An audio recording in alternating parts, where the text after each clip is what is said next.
السلام عليكم دمان ardada meel walba ay joogtaan ku soo dhawaada maadada sayniska fasalka 8aad ee dugsiyada dhexe magacaygu waa Maxamed Cabdi Qaadir waxaan maanta halka ku soo jeedin doonaa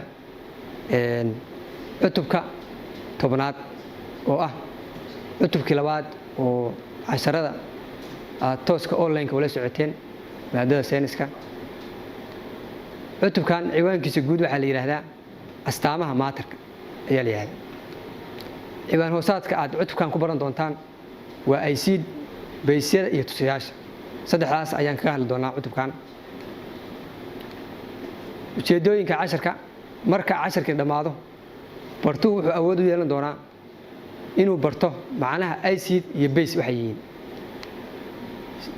sidoo kale waxaad awood u yeelan doontaa inaad ka soo ururin kartaa deegaanka walxaha kala duwan ee leh acid iyo base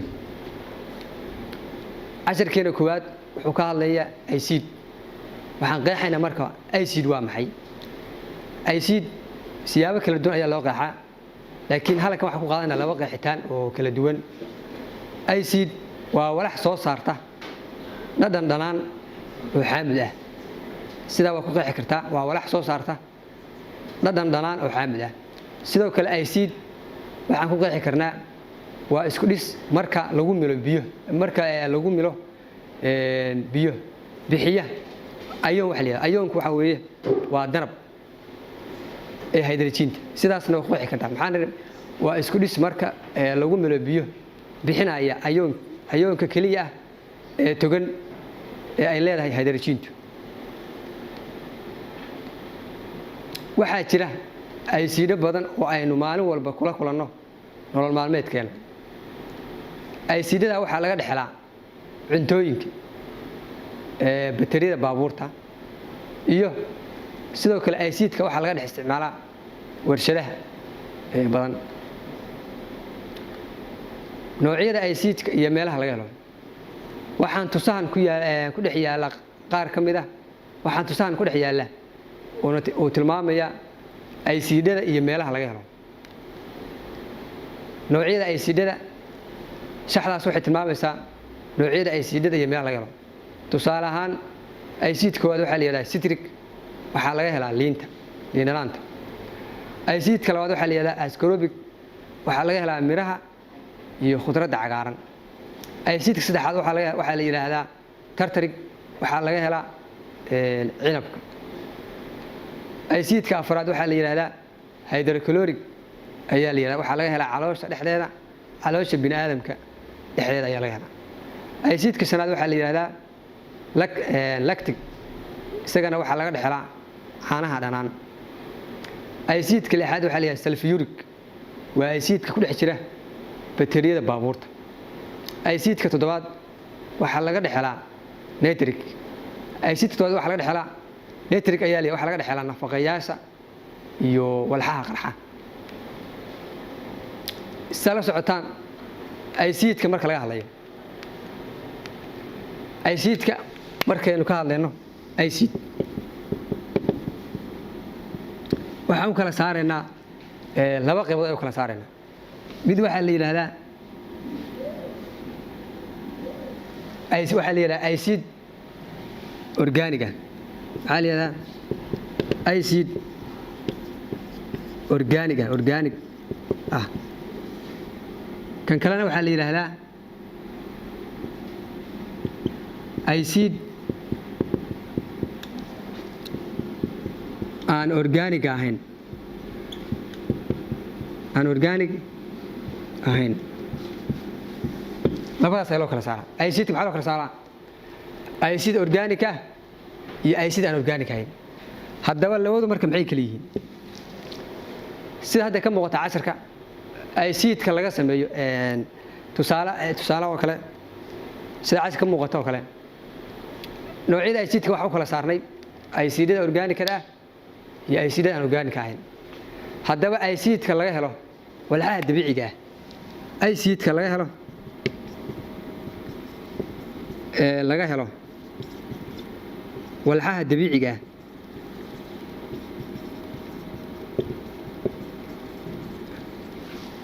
sida miraha iyo caanaha tusaale ahaan sida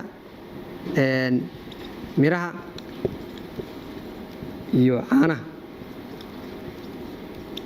ayaa waxaa la yidhaahdaa aysiidhada organica. macnaha aysiidkan wuxuu ka soo jeedaa waxyaabaha sida tusaale ahaan waxyaabaha dabiiciga waxyaabaha noolaha ayaa laga dhexelaa. tusaale ahaan miraha iyo caanaha aysiidka ku dhex jira waxaa loo yaqaanaa aysiidhada organicada ayaa loo yaqaanaa. haddii aan u nimaano aysiidka aan organic ahayn, kan wuxuu tilmaamaya waa aysiidka laga helo waxyaabaha aan noolaha ahayn ayaa laga dhexelaa. kana muxuu tilmaamaya waa aysiidka laga dhexelo walxaha dabiiciga sida macnaha sida noolaha oo kale aysiidhada laga helo. tusaale maxaa u ah aysiidhada laga helo miraha iyo caanaha dhanaan oo kale. aysiidkan aan organic ahayn waxa weeye waa aysiidka laga helo waxyaabaha aan mataqaanaa noolaha la xiriirin. tusaale waxaa u ah aysiidka ku dhex jira bateriga baabuurka oo la yiraahdo sulfuric acid. sulfuric acid wuxuu ka mid yahay aysiidka aan organic ahayn. waxaa kaloo ka mid ah aysiidka la yiraahdo hydrochloric, iyaguna waa aysiid aan organic ahayn weeye. inta hadda u gudbino noocyada aysiidka waxa u gudbeynaa casharka labaad waxa weeye beesyada. waa maxay marka beesyadu? beesyadu waa walxaha buriya ama dhexdhexaadiya dhadhanka dhanaan ee aysiidhada ayaa la yiraahdaa beesyo. macnaha walaxdan waxay burinaysaa sida la socotaan aysiidku dhadhankiisu horta waxa la waa dhanaan waxa la xaamid ah weeye.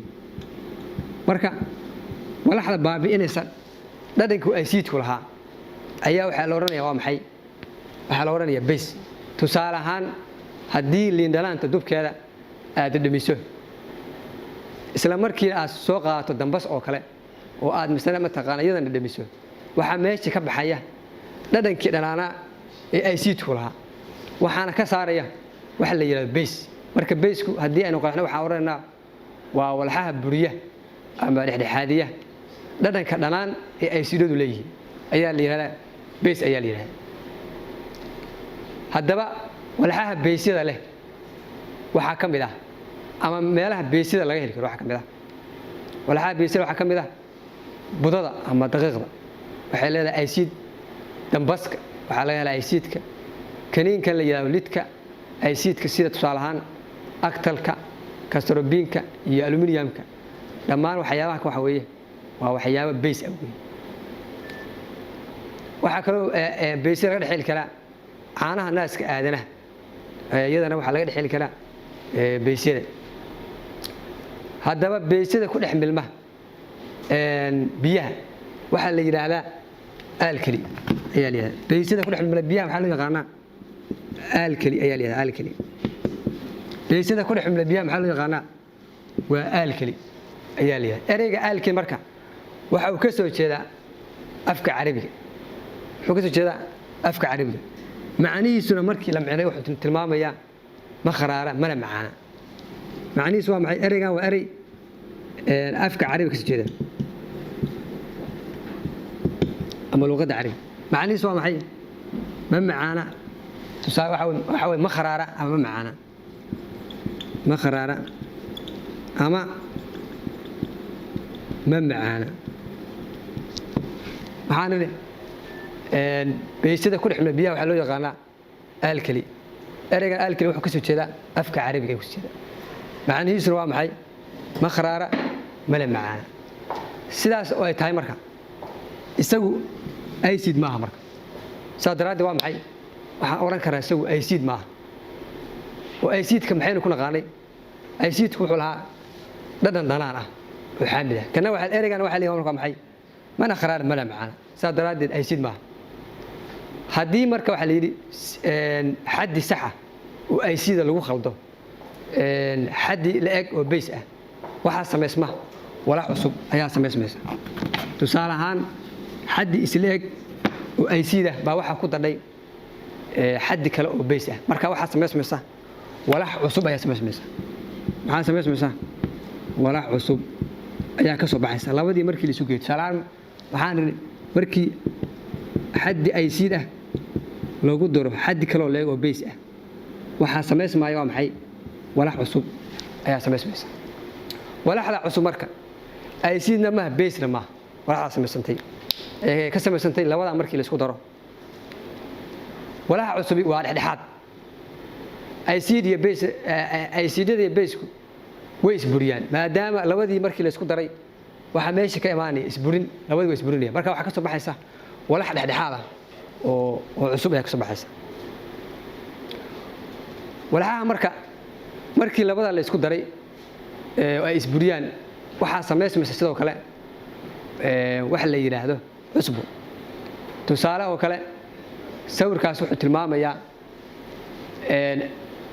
acid baa waxa lagu daray base marka maxaa soo baxay oo samaysmay waxa samaysmay cusbo iyo biyo ayaa samaysmay